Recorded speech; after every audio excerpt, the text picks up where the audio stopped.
Mpendwa mtazamaji, ni furaha yangu kukaribisha kwenye uchambuzi wa fasihi nikirejelea tamthilia ya Bembea ya Maisha, na hii leo nina walimu ambao wako tayari kutupambanulia yale ambayo tunatarajia katika tamthilia hii. Niite Fibian Muthama, na kwanza tuanze na salamu kwako dadangu. Naam. Karibu sana. Asante sana.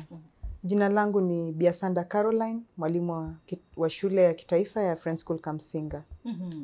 Na ndugu yangu. Naam, asante. Kwa majina naitwa Mwalimu Dennis Kipyegon, shule ya upili ya kitaifa ya wasichana Lugulu. Naam. Kama niko hapa niko kwenye kikao. Naomba nianze na wewe mkuu. Asante.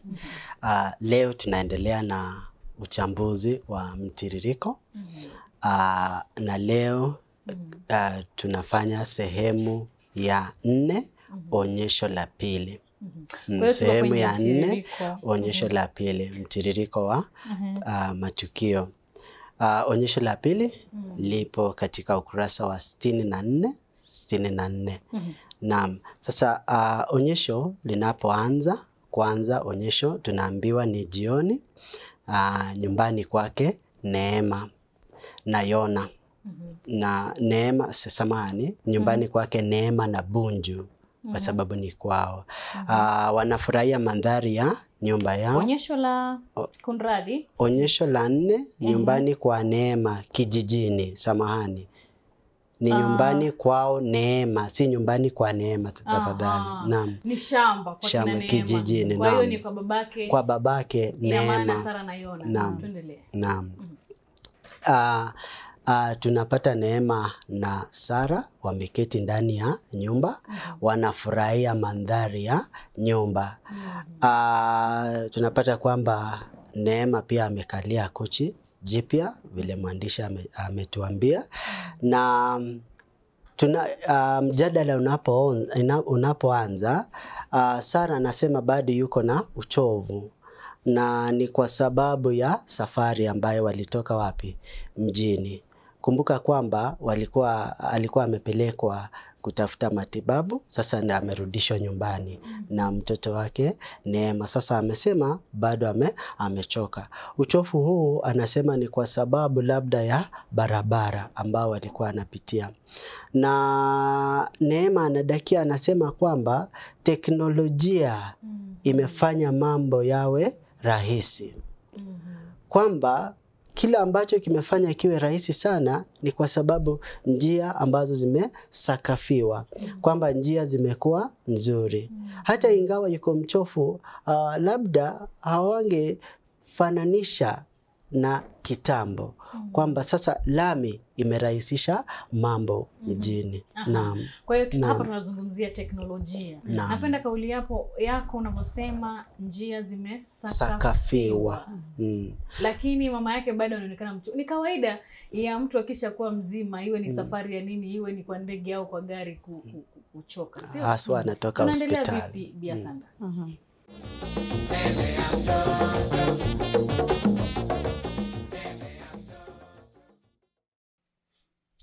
Japo bado zinachosha, safari za jiji kuu hazibugzi tena kama zamani. Teknolojia imefanya mambo kuwa mepesi. Kama ni zama zenu, tungechukua siku 3 kupambana na barabara ya vumbi, na ikinyesha ndio safari iendelee. Waliosafiri siku hizo hawakuionea safari raha. Haikuwa tu mwendo wa kobe, bali pia ilimtitiga msafiri, na alipofika tayari alikuwa na mavuni. Afadhali ya mtu alimishaye fahali kwenye ardhi iliyokanyagwa na ng'ombe. Lami imerahisisha mambo. Hata haya magari yenu ya siku hizi yana mbio kweli. Hayo ni kwa sababu ya lami. Barabara ikiwa imesakafiwa vizuri, basi mwendo wa vyombo nao unakuwa wa haraka. Ulimwengu umeenda sana. Umeendelea ndiyo, lakini si huu wetu.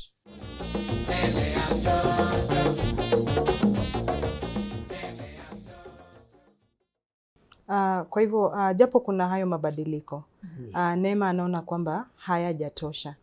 Manake anaona ni kama anazingatia lile taifa ama mahali ambapo wanaishi. Japo mama yake anaona kuna hayo mabadiliko, lami ipo imerahisisha safari. Neema anaona kidogo hawa taifa lao si wazalishaji. Hivi kwamba kuna mataifa ambayo yameegemea katika kuzalisha na hawa ni wa kutumia tu. Na unaona kama taifa halizalishi, basi kuna uwezekano kwamba watakuwa wakipunjwa kwa manake hawajaelekea huo mtazamo wa kuzalisha tu.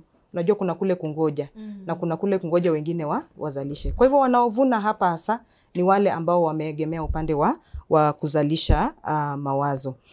Na kwa hivyo tunaona kwamba Neema pia anazidi kusema kwamba maendeleo haya si tu kule kwa kuzalisha. Kuna nafasi ambazo zinawaniwa sana kwenye mitandao na kila mtu anawania zile nafasi. Maanake tayari ni chache pale katika lile taifa ama katika maeneo ambayo wanaishi ndani. Kwa hiyo hapa tunagundua pia kuna nafasi ya mitandao na mambo ya siku hizi. Kabla sijaendelea nilikuwa nakata kauli. Naam. Nilikuwa tunaendelea kufafanua kwamba anaposema kwamba zile nafasi ambazo anasema, Neema anasema kwamba dunia inaenda mbio. Kwamba wasipoitafuta zile nafasi zitakuwa labda maisha yao yatakuwa magumu. Na sasa anaanza kufikiria jinsi baba na ulevi wake labda unavyofanya hizi nafasi simpite kwa haraka. Anasema kwamba tukiendelea katika ukurasa huu ni kile ambacho kilimfanya labda babake Sara ni kwa sababu ya ulevi, labda kutojinyakulia hizo nafasi haraka haraka. Ingawa Sara kwa kawaida yake lazima amtetee mmewe, anasema kwamba hata ingawa mzee alikuwa vile hivyo, ni mila na desturi ndio zinamfanya awe hivyo. Kwa sababu anaona kwamba Yona amefanya mambo ambayo kila mwanaume katika jamii anastahili kufanya. Kwamba kwa mfano majukumu ambayo anafanya inaonyesha kwamba Yona amewajibika vizuri. Kwa mfano katika ukurasa wa 66 anasema kwamba Sara anasema, usimwangalie baba sana yako. Mimi nilipoona kuku na mbuzi wamefungwa mapema na ng'ombe wapo mzizini. Sasa hii inaonyesha kwamba tayari Yona amefanya alikuwa amewajibika, hata ingawa wakati ambapo Sara hakuwa, alikuwa amewajibika, anatenda kila kitu ambacho angetenda katika boma lile. Labda nikimuongezea tu mwenzangu. Wazo hilo lilitokana pale ambapo Neema alikuwa anaona, anashangaa kwa nini baba hajafika nyumbani. Ilhali wamekuepo pale tangu alasiri ya saa 10. Magharibi inaingia, huyu mzee hajaonekana, lakini mifugo tayari imeshamtangulia. Na lingine linajitokeza wazi kwamba Yona, japo Neema anamuona kuwa mtu mbaya, huyu ni mtu ambaye alikuwa anawajibika hata kuhudhuria vikao vyote vya mikutano, na kando na hayo mara kwa mara angemsaidia mkewe kupika. Na kwa Neema anaona ni lazima ngoja. Yona yule mzee ambaye alikuwa ni mlevi. Naam. Alikuwa anamsaidia mkewe kupika. Tuendelee. Na Neema anaona ni sharti basi babake awe akimsaidia Sara, lakini Sara anamkanya kwamba utamaduni wao hauruhusu. Yeye hufanya hivyo kwa hiari tu. Ama wakati mwingine kwa kulazimika kufanya vile. Lakini si lazima afanye vile. Manake kulingana na utamaduni wao ingeonekana ni kana kwamba amemkalia nani? Mumewe. Na Neema anapuuzilia mbali. Si wewe unamwacha afanye tu, lakini anamwambia huo utamaduni haustahili. Manake ukifanya hivyo nyinyi hamtapata waume. Hivi kwamba itaonekana mama huyu hajawalea watoto wake wa kike vizuri, manake wamemwachia majukumu yule ambaye ndiye mume katika lile boma. Na ikiwa Sara angemwachia majukumu yote, basi hata wakina Neema wanaume wangeogopa kuwachukua, kwa hivyo hawangepata nafasi ya kuolewa katika jamii ile. Kwa hivyo swala la utamaduni na majukumu ya mwanamke yanajitokeza hapo waziwazi.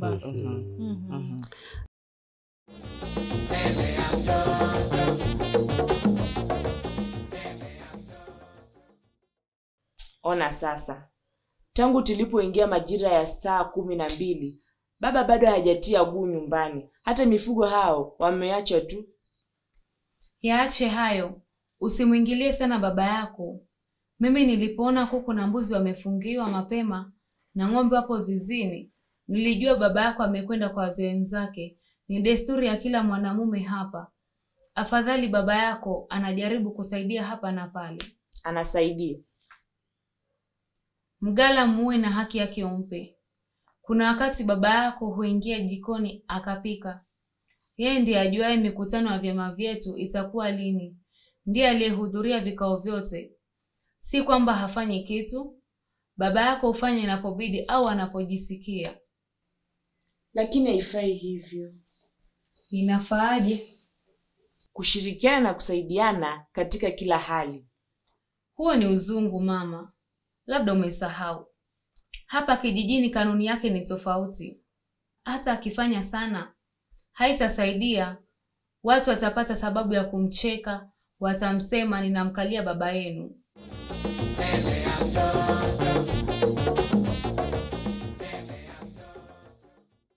Naam. Sara, Nafikiri unafikiana kabisa hapo mwalimu Kipyego. naam, hasa nafikiana. inapokuja kuwajibika kwa mwanamke katika ndoa. Naam. Tuendelee. Naam.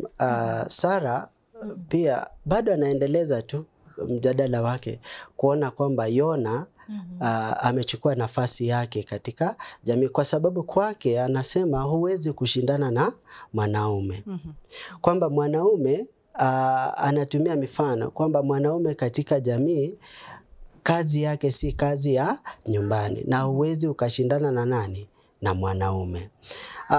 Ndio mama yake anamwambia, anaendelea kueleza kwamba vile mwenzangu amesema, yale ambayo yalifanyika kitambo ni kwa sababu ya yeye kusimama na kuchukua nafasi yake kama mwanamke katika jamii. Haya Sasa ambayo anamwambia aliyafanya kitambo kunradhi ni yepi Biasanda? Maanake mwalimu hapa anasema alikuwa anamsifia kwa sababu ya mambo yalifanyika kitambo. Kama nimekupata vizuri. Naam. Mambo gani ambayo ya kusifu hasa? Kwa hivyo inabainika wazi kwamba Yona angeshughulika na kuwalisha wale mifugo, lakini wanapokamwa ilikuwa jukumu la Sara kuchukua yale maziwa na kuyapeleka sokoni kuyauza. Kwa hivyo wangepokezana haya, wangepokezana kila mtu na lake. Kwa hivyo hivyo ndivyo Neema anavyotaka yeye. Naam. Ila mama yake anampinga. Anampinga. Naam. Naam, anaendelea sasa. Sara anaendelea kumpa wosia, anaendelea kumpa wosia Neema kwamba sasa anatumia mfano, anamwambia hakuna kitu kizuri ambacho hucha haraka. Anatumia mfano kwamba anasema maisha yetu ni mfano wa mbegu iliyopandwa. Sasa anaeleza kwamba kwa kawaida ukipanda mbegu lazima kile mbegu kifanye nini? Kioze. Alafu kikioza ndio sasa itatoa nini? Mbegu nyingine. Analinganisha sasa, hiyo ndio maisha.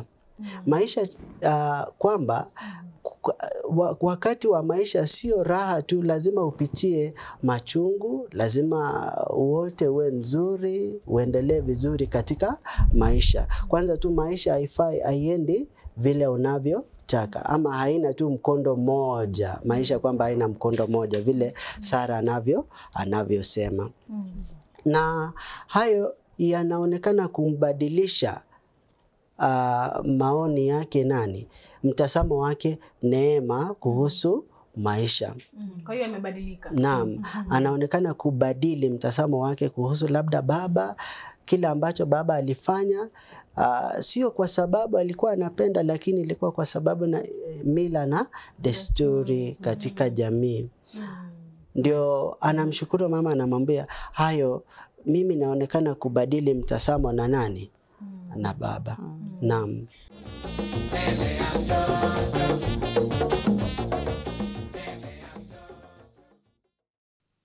Naam. Nakuwa kama mimi hapa. Sasa unaona, leo ungekuwa unanilaumu kwa kukosa stahamala, kwa kuyaharibu maisha yako, kwa kukosesha elimu, ungekuwa unazimezea mate fanaka za wengine. Labda machungu, labda matamu. Japo sikujaliwa watoto wa kiume, nilitaka sana mpate yale ambayo angepata wao hawa watoto wa kiume. Kwangu mimi huu ndio ushindani. Japo nilipungukiwa na mengi niliyoyatamani, nilitaka nyinyi mwote mbawa mpae juu na kuitazama dunia kutoka kule juu kwa niaba yangu. Stahamala yangu haikuniletea hasara mwanangu. Ninajua umejitolea maisha yako ili tupate mema. Lakini sasa ona matokeo yake, ugonjwa wa moyo. Si neno mama. Hakuna kizuri kijacho kwa urahisi. Mazuri hutoka mbali na wakati mwingine yana hadithi za kutisha. Maisha yetu ni mfano wa mbegu iliyopandwa. Mbegu hiyo haina budi kuoza. Kwanza ndipo ioteshe mche upendezao. Mche huwa asili ya mbegu iliyooza. Hatimaye hutoa zao la mbegu nyingi ajabu. Ukitazama vizuri, mbegu ile haifai bali huchukua mkondo mwingine wa maisha. Huchukua umbo jipya lipendezalo hasa ikiwa itakuwa imeangukia ardhi nzuri. Hapa kijijini japo yapo mawili matatu ya kusinya, ardhi yake si mbaya. Imeotesha nyinyi. Sasa rudini msaidie kuzalisha mbegu nyingi nzuri. Nyinyi mmebahatika kuwa mbegu nzuri stahilio kupandwa. Japo wapaliliaji ni haba. Shikeni usukani muwe marubani wa kweli ili ndege ipae angani. Maneno mazito haya mama. Unanipa mwelekeo mpya. Sikujua na mengi mazuri kiasi hiki.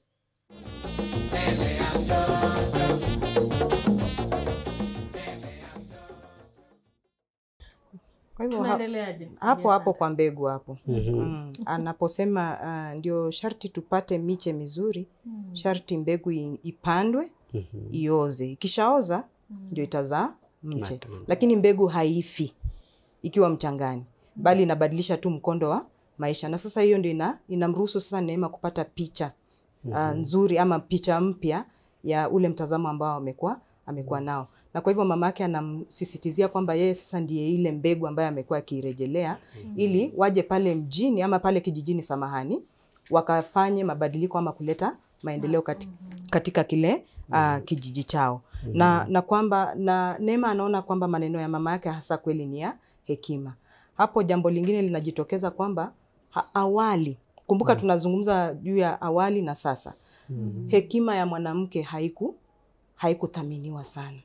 Lakini sasa hivi Neema anaona mamake ni mtu wa hekima. Lakini mamake anakanusha kwa kumwambia kwamba japo ya mwanamke haikuthaminiwa wakati ule.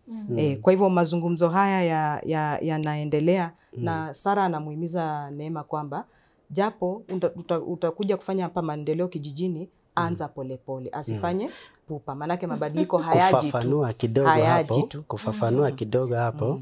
Anatumia mfano tu kwamba kwa sababu mwenzangu amesema kwamba hekima kwamba yeye anasema ingawa alikuwa hana vyeti vya shule bado ako na hekima. Sasa kile ambacho tunajifunza ni kwamba hekima sio kupata vyeti vya shule ndio uwe na hekima. Hekima ni mtu. Na tunamwona Sara kwamba ni mwanamke ambaye amesimama. Kwake alikuwa na hekima. Naam.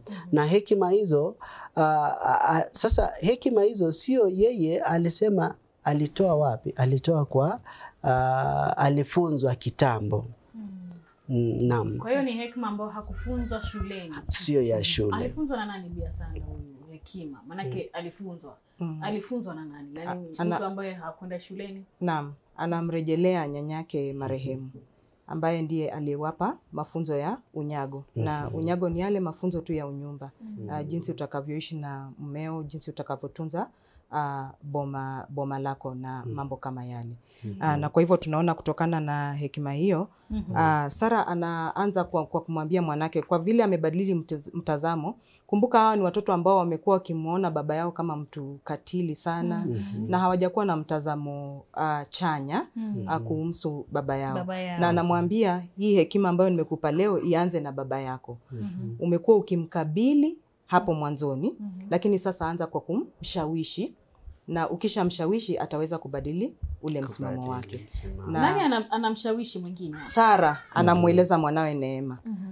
Neema amekuwa mtu wa kukabiliana na baba yake labda kwa ukali, lakini sasa hivi mamake anamwambia badala ya kukabiliana, hebu shuka chini ukaanze kwa kumshawishi. Na katika kule kushawishi labda baba yako badili hata mtazamo wake wa maisha. Na baadaye tunaona saa zimekwenda, imefika 2:30, na kwa sababu ni wenye uchovu mwingi, wanaona ni vyema ikiwa wataenda kupumzika. Na hilo onyesho basi linahitimika wote wawili wakiwa wamekubaliana, wameridhiana, na wanaenda kupumzika sasa hivi.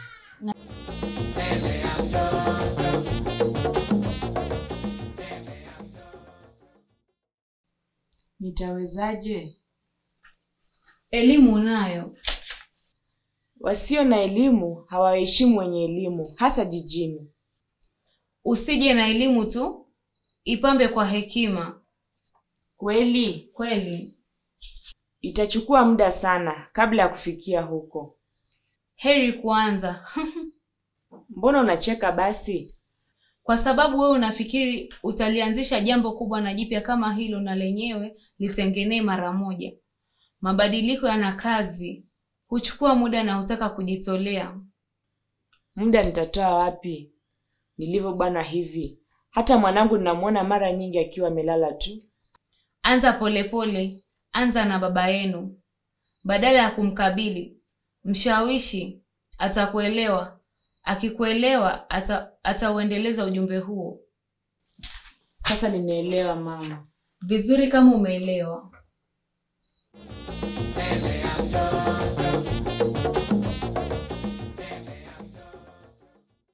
Hayo yanafikiana kule, ama naamini mwalimu Kipyego na nakubaliana nayo kisawa sawa. Ama kama una kauli ya kukanusha?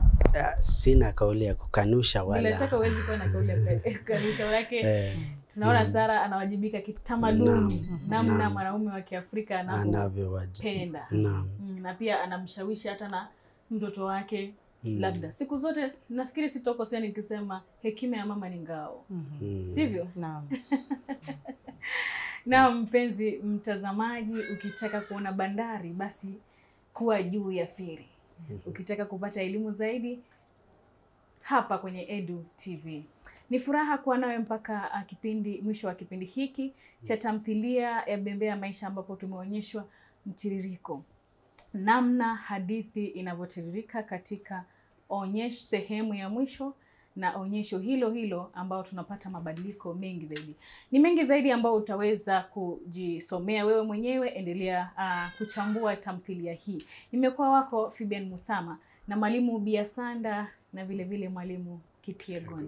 Kwa heri ya kuonana.